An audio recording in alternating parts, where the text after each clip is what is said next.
Dan Media currently live outside the BBC Radio Lancashire in Blackburn. Protests against the hunger strikers, or for the hunger strikers, against the BBC's coverage. Sky News is probably included, all the mainstream media that's not covered this story. 8 hunger strikers. Zara Sultana just came out today or yesterday and pleaded with David Lammy, in essence, to grant bail to the hunger strikers. So feel free to like, subscribe to the video, comment if you can. Dan Media is currently live.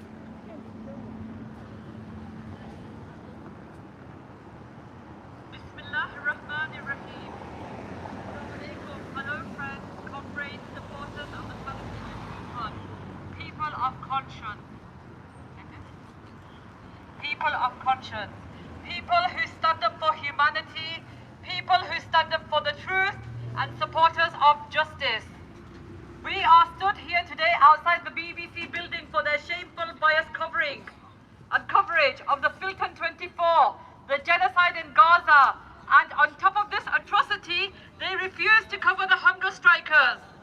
Shame! Shame on them! Shame on BBC!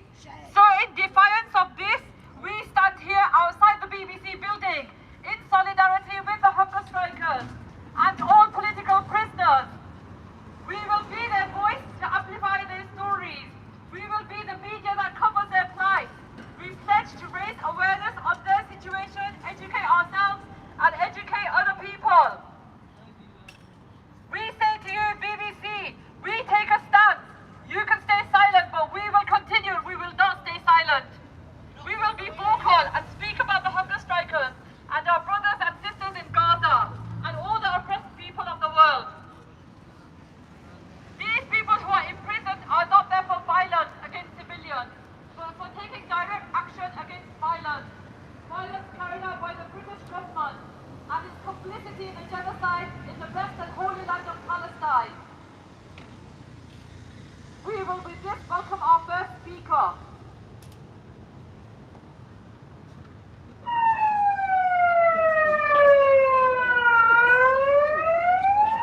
That's the other side.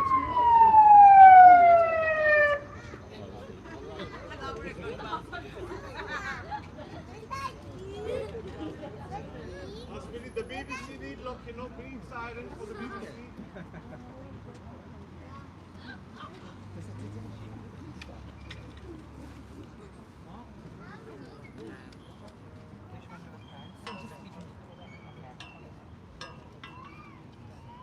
The BBC and complicity to silence in Gaza.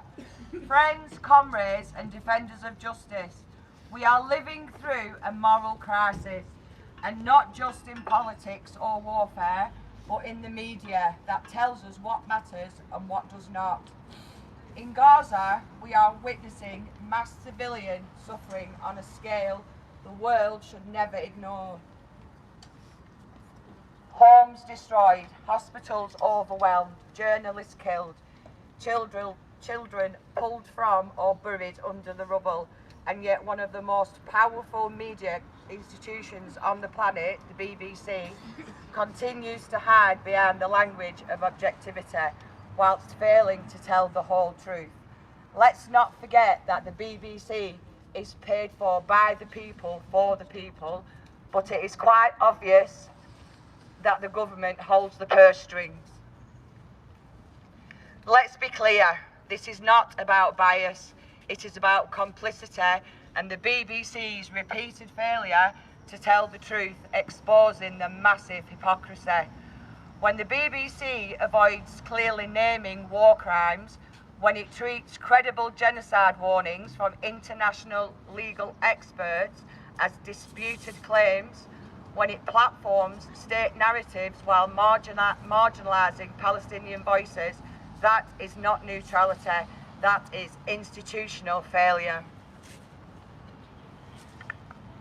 Since the start of the so-called ceasefire, there has been at least 938 separate violations, 288 bombing and shellings, and 1,400 Palestinians killed or injured. None of these atrocities have been covered by the BBC. They continue to cover up Israel's war crimes. Journalists have reported the highest level interference when reporting about Israel, and some have resigned due to the biased coverage and the danger of BBC aiding and abetting a genocide. Shame on BBC! Shame on the BBC! Silence in the face of oppression is not professionalism, it is collaboration. By softening language, stripping history from context, and framing massacres as clashes, the BBC helps make the unbearable seem normal.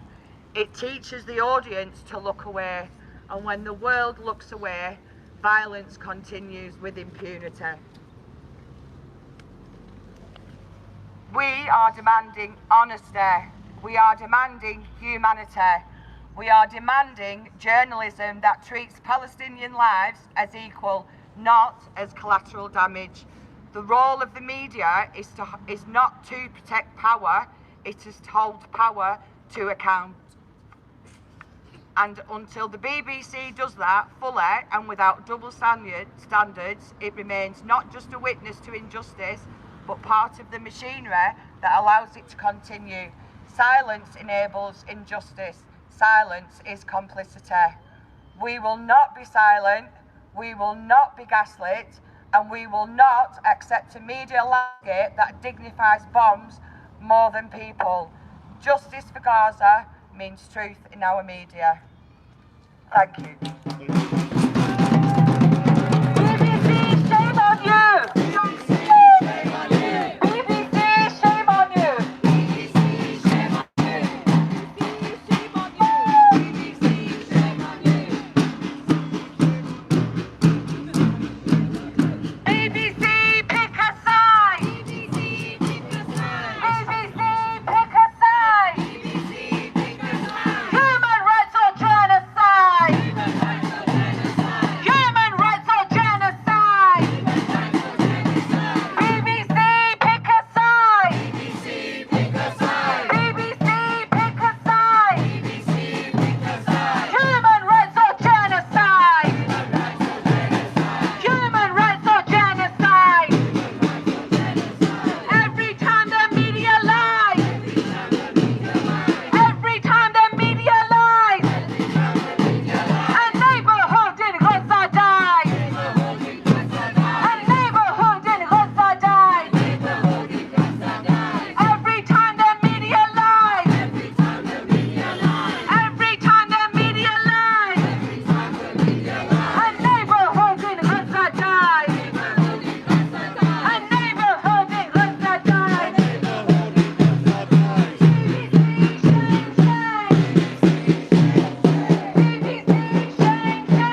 for alleged offences, but for their political Please like and subscribe for the video. opposing the UK's role in arming and Stand Media enabling Live Israel's currently assault on outside the the Palestinian BBC. people.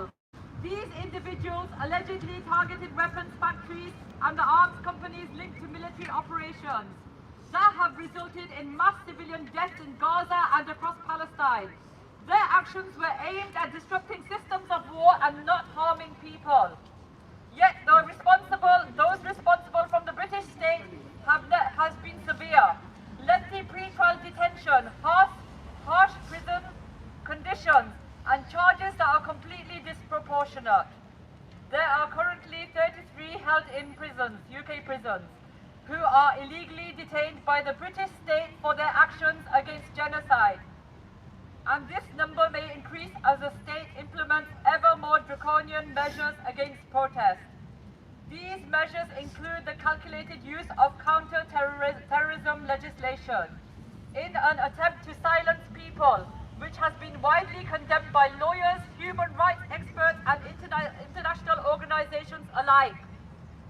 8 of these brave political prisoners, who are all under the age of 30, are currently on hunger strike, marking a turning point in their fight for justice and freedom of expression. Their names are Umar Khalid, Abu, Jonas, Tuta, Geser, Kamran, Hiba and Louis. Today is day 42 for 2 of them, going without food and water. But shamefully, it has taken BBC over 5 weeks to shed an iota of light on their plight. These are British citizens who are held on remand without any convictions, who are on hunger strike as a form of protest to demand their rights. With this, we welcome our next speaker.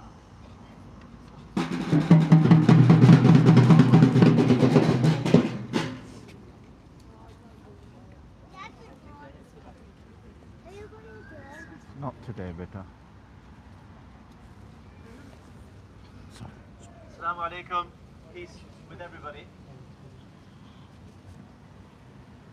We are stood behind a public institution because they have been publicly silent. And every now and again, this has been going on for 2 years, and I feel like sometimes we have to stop, take a step back and recalibrate. Why do we do what we do? What's the rationale behind standing here, braving the elements, maybe feeling demoralized that only a handful of people have turned up? We have to appreciate something.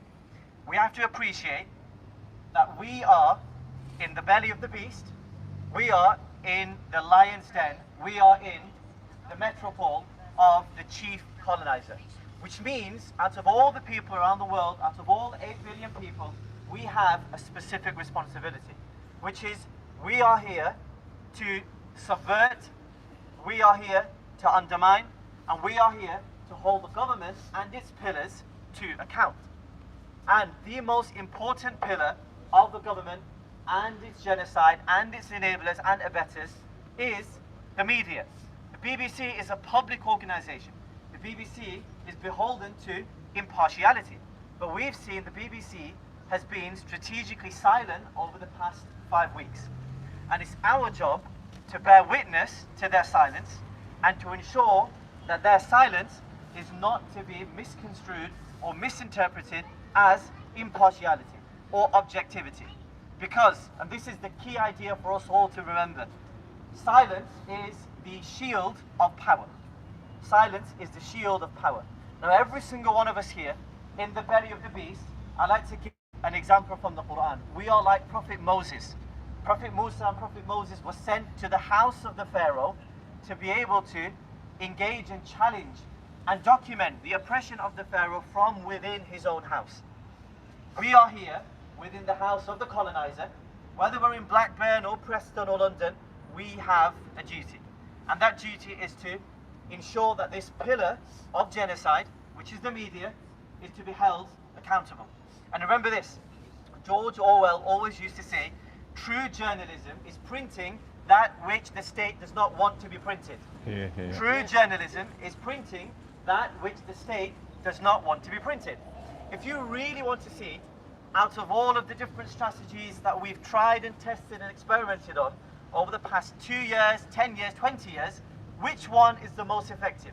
All you have to do is pivot towards government legislation. who is in the crosshairs of the government. And they are two groups of people. Number one, the resistance, and number two, direct actionists. And you know, if the government criminally clamp down on something, that means it's hurting them where they feel it. Which is why we are here today to ensure that the hunger strikers, right, people who are younger than me, people who have their whole lives ahead of them, people who have given up everything for a specific cause, people who are starved themselves so that they can feed a cause which is more noble than anything that any of us could get involved in.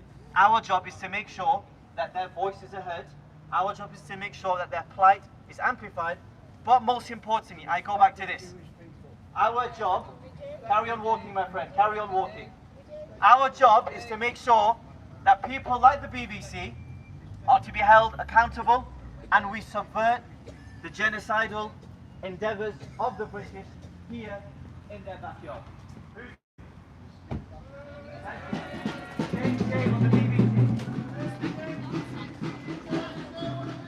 Sorry, I missed the comment you made. Respect the Jewish people. So you're not going to say free Palestine? Are you not going to say free Palestine, sir? Palestine, no. Why not? I don't want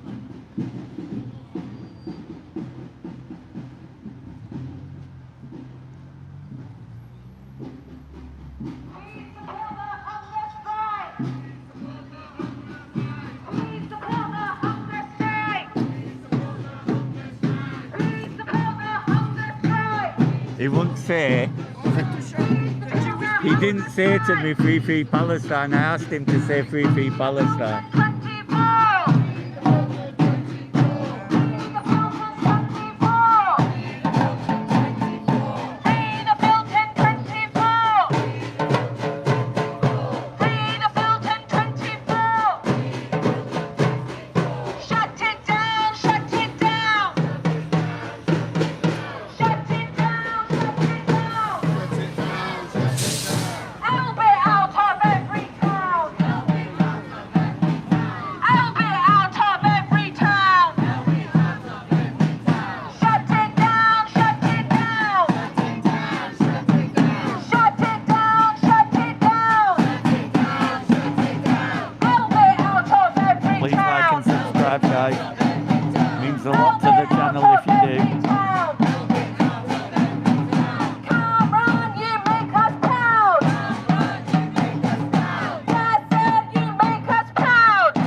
Saddam Media currently still live in Blackburn, outside the BBC Radio Lancashire in Blackburn, with the backdrop of Blackburn Cathedral. Pleased for the couple of fans that are in the channel at the moment. Welcome. Please like and subscribe. Let's get back to the demonstration.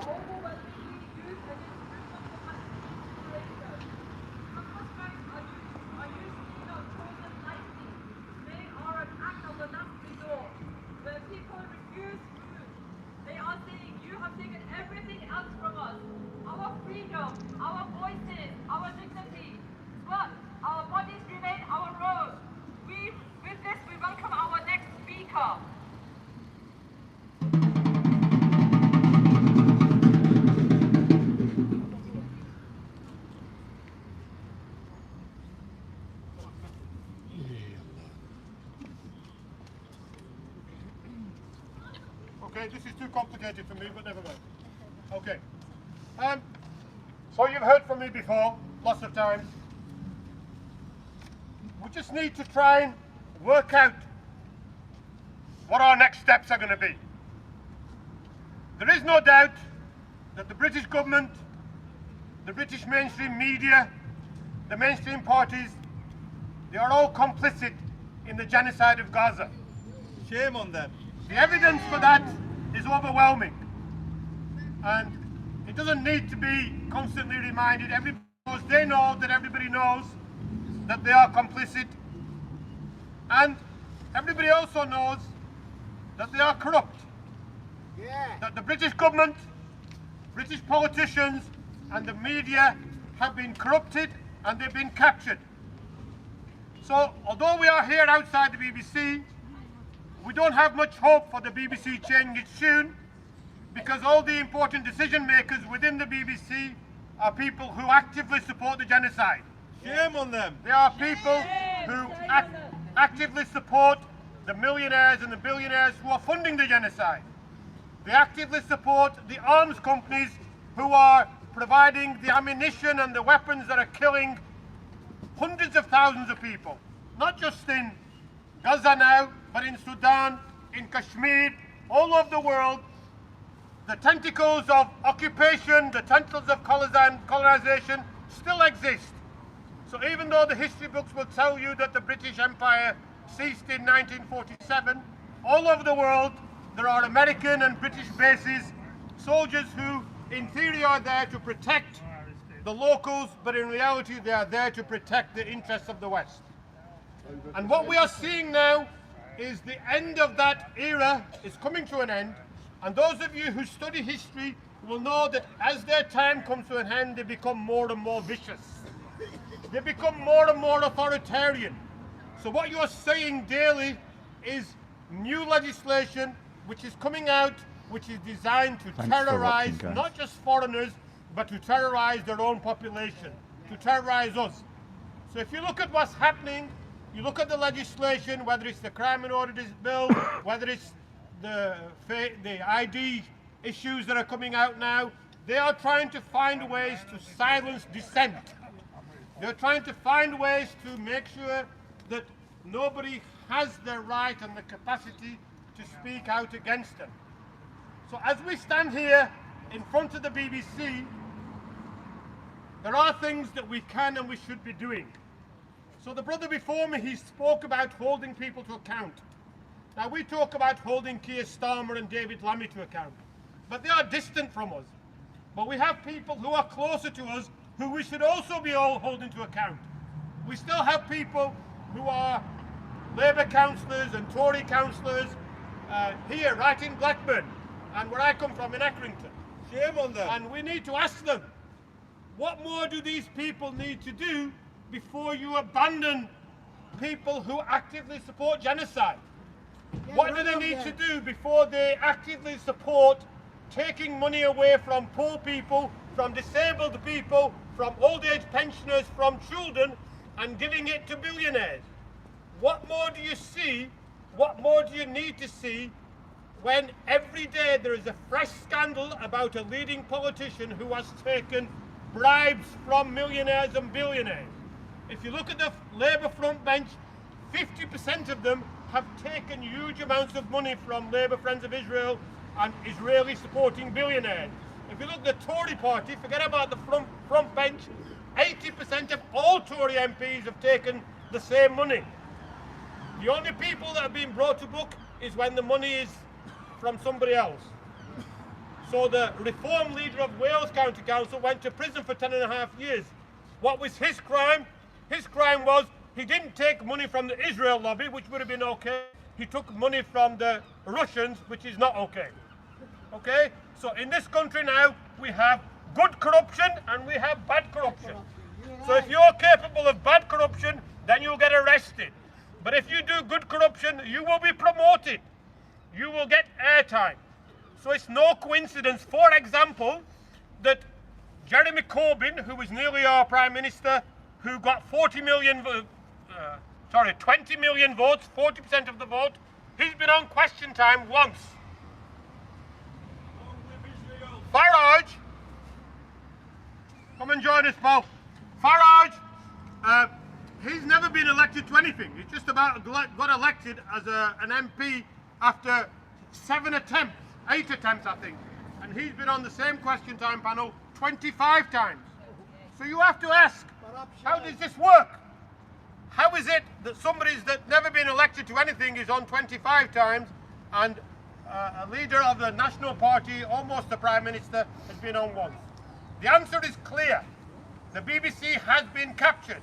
The BBC has been taken over by the supporters of the genocide, by the supporters of the warfare. And as I drove in today on the BBC News, a BBC minister was talking about how we need to be on a war footing. We are preparing for a war with Russia. Apparently Russia is getting ready to attack us, which is news to Russia because they've never attacked the UK in their whole history. They're saying China is getting ready to attack us. It's news to China because in the last 100 years, China has not attacked a single country, whereas the UK, Europeans and Americans, they've invaded Afghanistan, they invaded Iraq, they bombed Syria, they bombed Lebanon, they bombed everybody and anybody who dares to stand up and speak against them. So if you're looking for warmongers, the warmongers are here in the West. They are there, they're being propped up by the arms companies as well as the Zionist lobby, and big money is paying for the authoritarian government that we are getting. And if you think this is bad, if we don't do something about it, it's going to get worse. So what I would say to you is, look, one of the ladies, when they were doing the chant, they were saying, one struggle. What does one struggle mean? It means that all these different things that we are protesting against, they are part of one worldwide struggle against the corruption of our politics. So the politics has not only been captured in the UK, the same is true in Europe, Fuck off to Israel, then. in North America, the same is true in Australia. It's being captured by millions and billionaires, and right around the world there is That guy's just been mouthing off, walks away. and people are celebrating the fact that they are Thanks for watching, guys. Please like and subscribe to the video. So how do you justify an individual Thank you for watching. holding $1 trillion worth of work? You can't justify that, but it's happening, and it's happening everywhere. So our job is to start at the local level, hold our local politicians to account, and if they don't listen, our job is to boot them out. Literally to boot them out at the ballot box. And So this make is a sure Hindburn that councillor normalise for the Green what Party they are saying. that's talking at the They're moment. trying to pretend Let's go that back this and have is a just listen. normal politics. Let's have a debate about the genocide. What is there to debate? You're either against the genocide or you're an accomplice. That's it. There is no debate. And if you are in the Labour Party today, I say unapologetically, you are part of the problem. I don't care how many rallies you go to. I don't care how many speeches you make. If you are a Labour politician, You are an accomplice. You are keeping that party going. The same goes for the Tories, for the Lib Dems, and for Reform. They are all part of the problem. And if you join them, you support them, you vote for them, then you are part of the problem. So it's time to wake up. It's time to get organised and join. I'm in the Green Party. There's people here from Palestine Solidarity Campaign, from Cage, from Friends of Al-Aqsa, from trade unions. Whatever it is, make your voice heard. The people, you know, one of the chants that we do, there's more of us than there is of you. And if we unite, they will not last one day. Their existence depends on our division. The day that ordinary working people unite, they will be gone. Because all the billionaires in the world can disappear tomorrow and nothing will happen. But if the working people tomorrow stop working, this country will crash to hell. We have the power, but we don't know how to use it. We don't know how to act in unison. We don't know how to act in a united way. And once that happens, they will be gone. That's why they spend so much money and so much time trying to divide it. Copyright music, let's move away from it. Reform is part of the strategy. Reform is designed to keep ordinary people apart from each other by fighting each other. They are pitting one group of poor people against another group of poor people so that the billionaires can carry on doing what they're doing.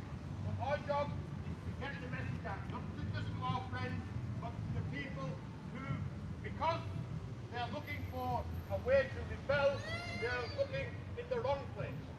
So we need to get to those Reform voters and say, look, we are not your enemy. We are on the same side. You know, your enemy are the billionaires. Your enemy are the arms companies. Your enemies are the big tech companies who are day by day taking over social media and changing the algorithms so that our voices can be silenced. But we won't be silenced. And as long as we stick together, we will win. Inshallah, we will win. What is needed together? Make it happen, guys. Make it happen today.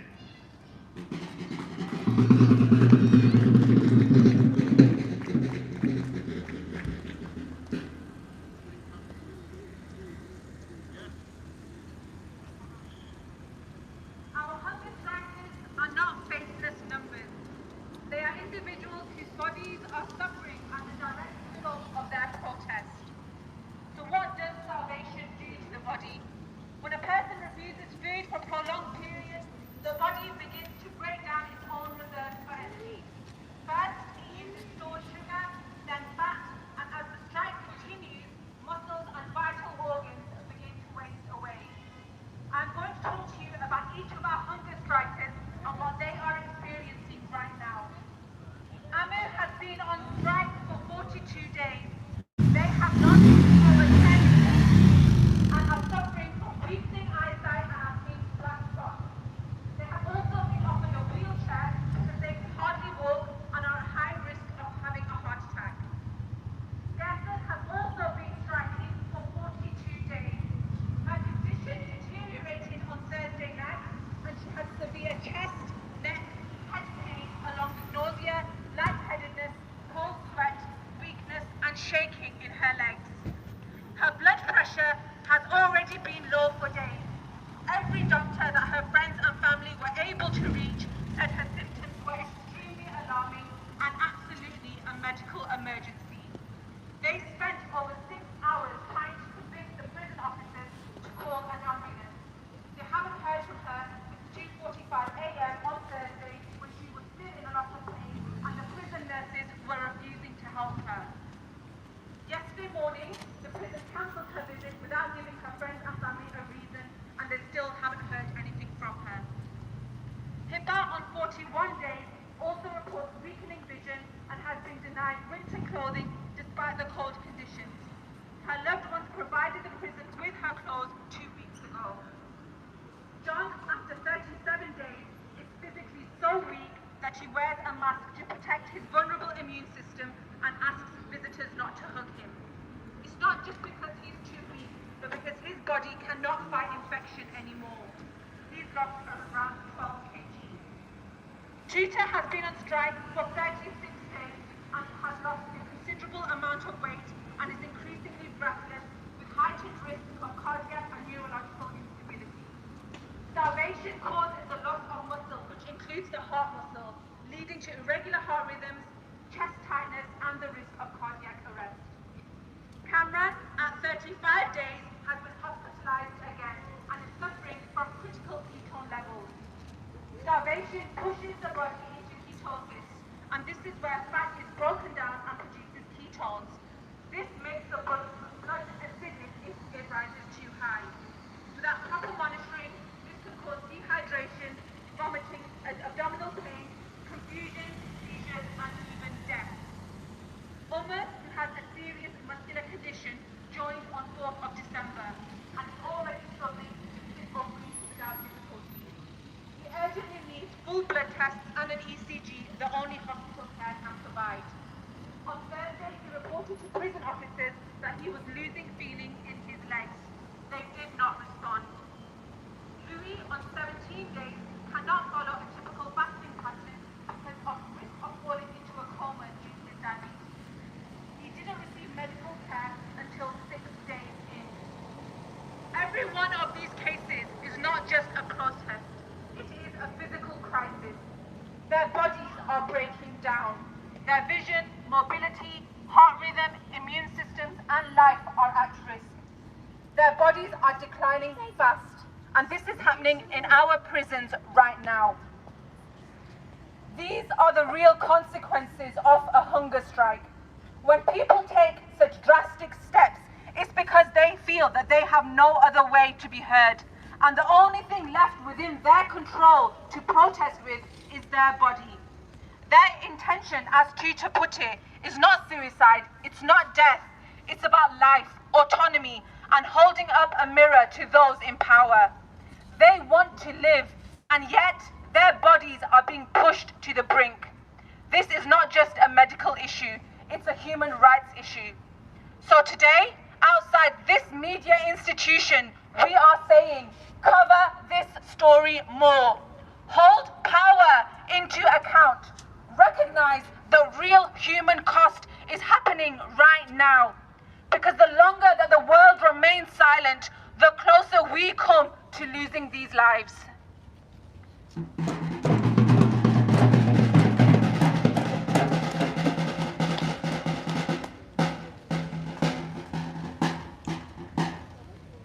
As you have heard, our hunger strikers are now reaching a critical stage.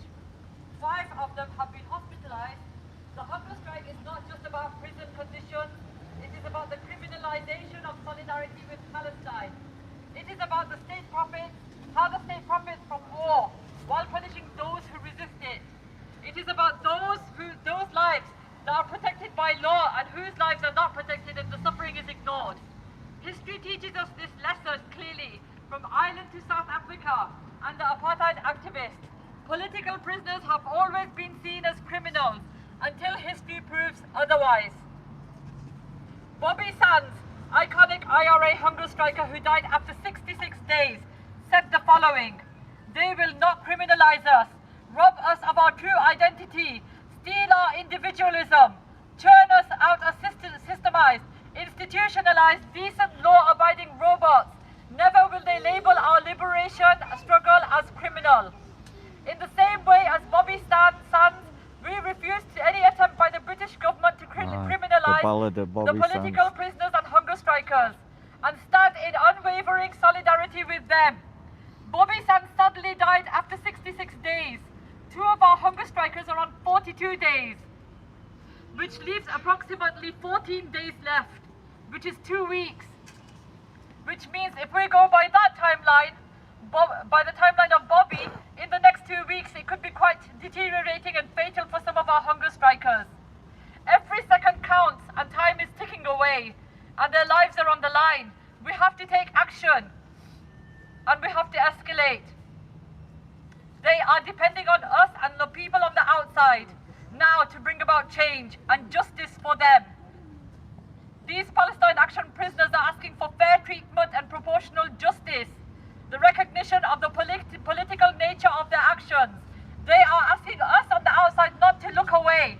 Our responsibility is to amplify their voices, demand accountability, and insist that the opposing genocide and war crimes is not extremism, it is humanity. This is our duty. The demands they are asking for. They ask for all end to censorship, which has prevented them from exchanging letters, phone calls, any correspondence from family and friends, an immediate bail in relation to being held illegally for so long, a right to a fair trial which requires the release of all relevant documents. All of them have been held on remand indefinitely, far beyond the legal 6 months. They have all been mistreated, on top of being denied a fair trial. To this de-proscribed Palestine action, they say their treatment has worsened since Palestine action was proscribed by the British government. And to shut Elbit down. Elbit is Israel's largest weapons manufacturer. It continues to take major contracts from the British government, and it has many sites across the UK. We've now seen that the state is ready to let these people die. The state is ready to risk serious and irreversible harm to maintain the relationship with Israel. Just like the BBC, these institutions are on the same base, wearing a different mask, giving us the false illusion that they uphold respect, that they stand for goodness. Our hunger strikers have exposed the true evil of the mainstream media, the government and the private citizens that serve their interests. The hunger strikers have exposed how deep-rooted the problem is, that even after 5 hospitalizations, they refuse the right to bail for individuals who are so severely unwell and pose no threat at all.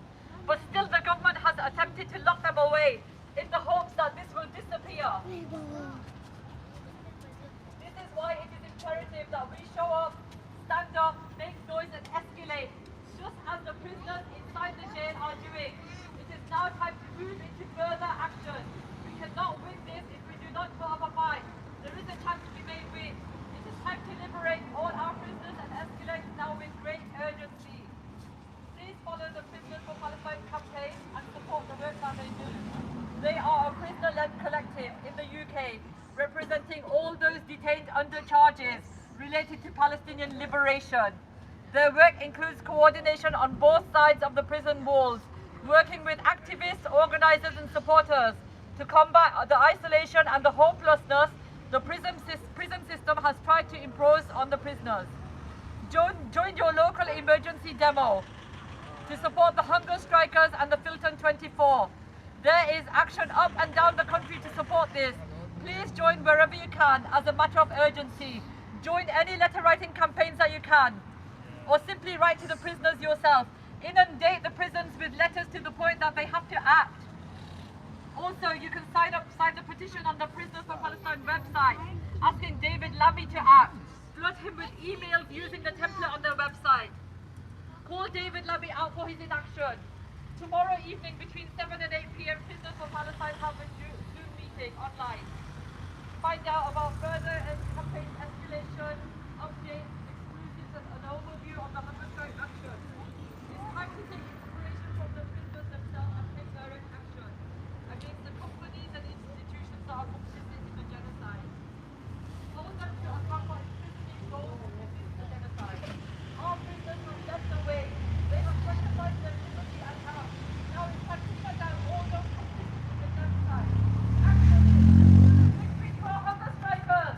Victory to our hunger strikers! Victory to our hunger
watching, guys.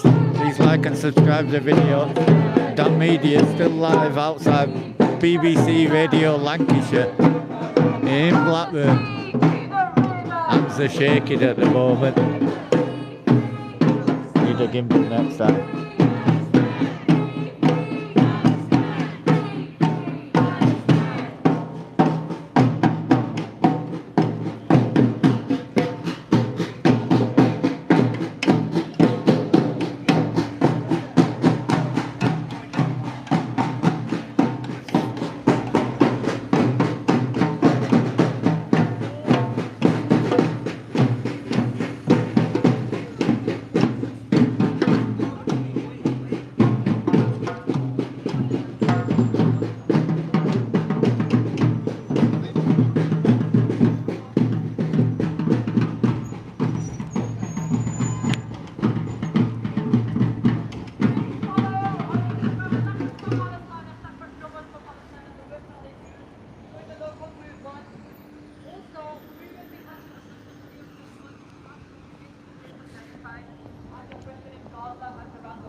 Please like and subscribe to the video. Dan Media Live, BBC Radio Lancashire.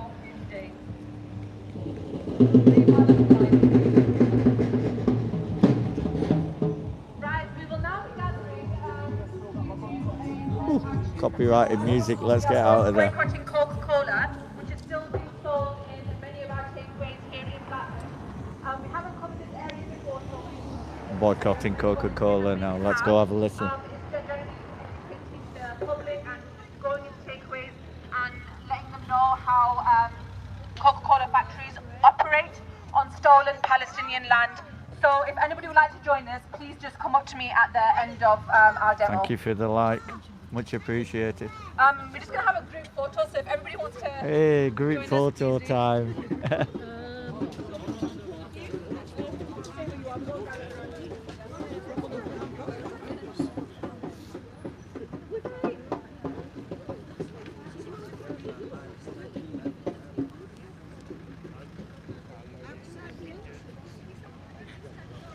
Can we have a collective picture? Keith, come on. Go, I take picture for you. I give you my People at the back, people at the front.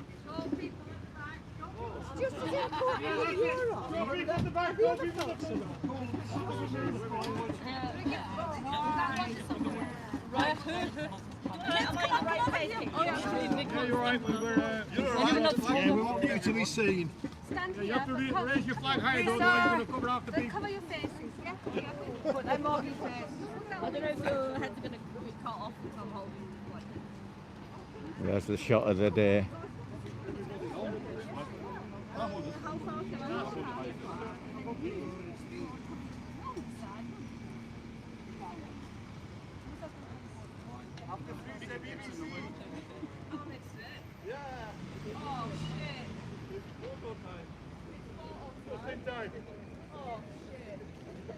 Free Palestine!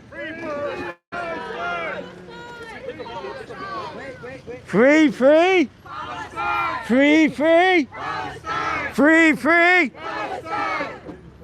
BBC, shame on you! BBC, shame on you! BBC, shame on you! BBC, shame on you! BBC, shame on you! BBC, shame on you! Free the prisoners, free them all! Free the prisoners, free them all! Free the prisoners, free them all! Free the prisoners, free them all! Break the chains and let them fall! Break the chains and let them fall! Break the chains and let them fall! Break the chains and let them fall! Free the filtered 24! Free the filtered 24! Free the filtered 24!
Right, get up.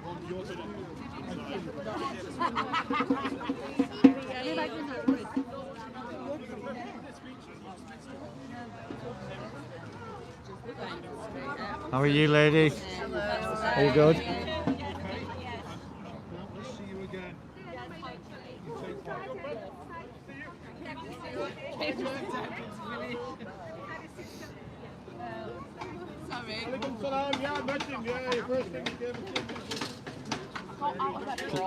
Please, can you explain? You're live on YouTube, by the way. You're right, YouTube. Yeah. Please, can you explain your absence and late arrival? I'm really sorry, YouTube. I've let you down. I was late because I was up till 5 o'clock in the morning doing protests. BBC for being complicit. We also had tea and They're not called scones. terrorists, are It's they? very worth it. I can only apologise. Thank you very much. Thank you.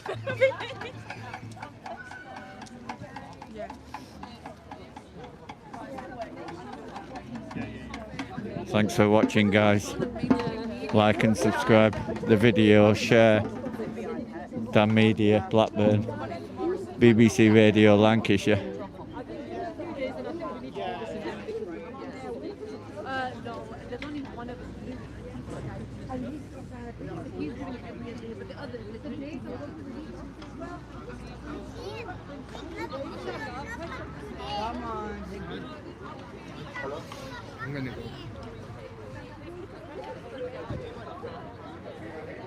Give a wave to Dan Media viewers. Oh, we've got some more action here.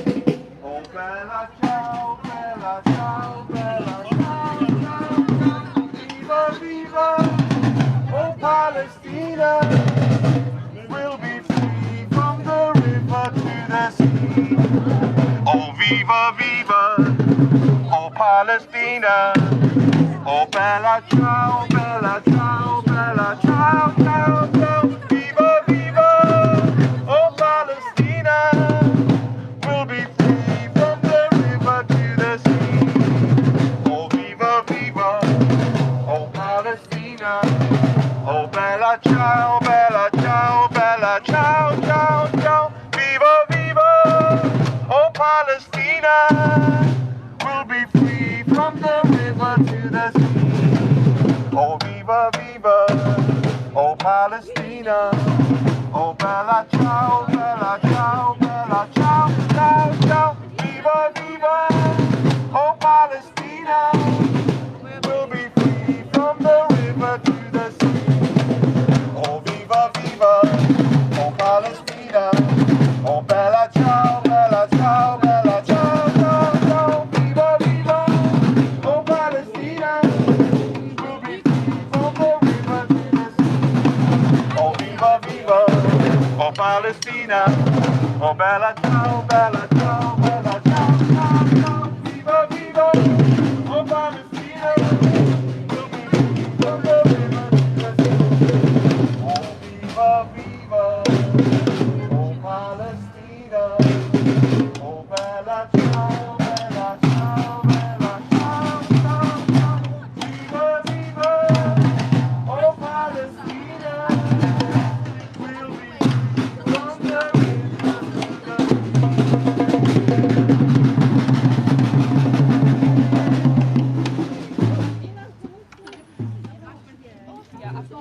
Part-timer.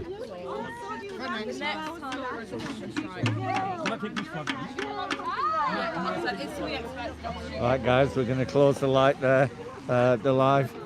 Thanks for watching the Dan Media video, and we'll see you in the next one. Please like, subscribe and share this video. BBC Radio Lancashire, Blackburn, Dan Media was live. Thank you.